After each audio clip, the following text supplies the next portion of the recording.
Una de las principales tareas de Taurus es ahorrarte tiempo, brindándote productos funcionales y de calidad.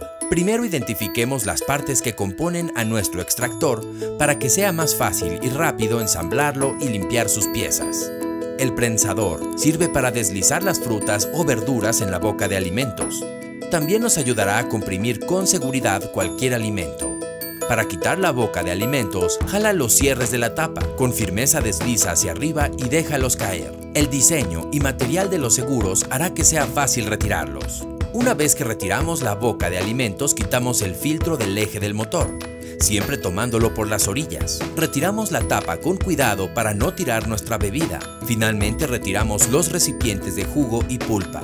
Te aseguramos que no perderás ni 5 minutos para tener listo tu extractor y disfrutar de un delicioso jugo. Ahora vamos a ensamblarlo. La base de nuestro extractor tiene unos pequeños botones, tanto del lado frontal como del posterior. En ellos colocaremos los recipientes para jugo y pulpa.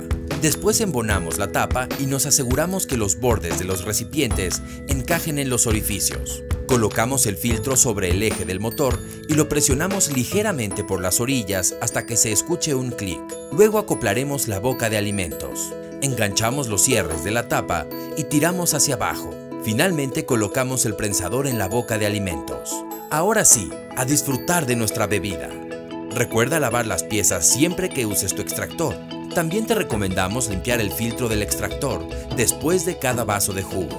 Esperamos que este video te haya sido útil y ante cualquier inconveniente, no dudes en comunicarte con nosotros. Con gusto te atenderemos.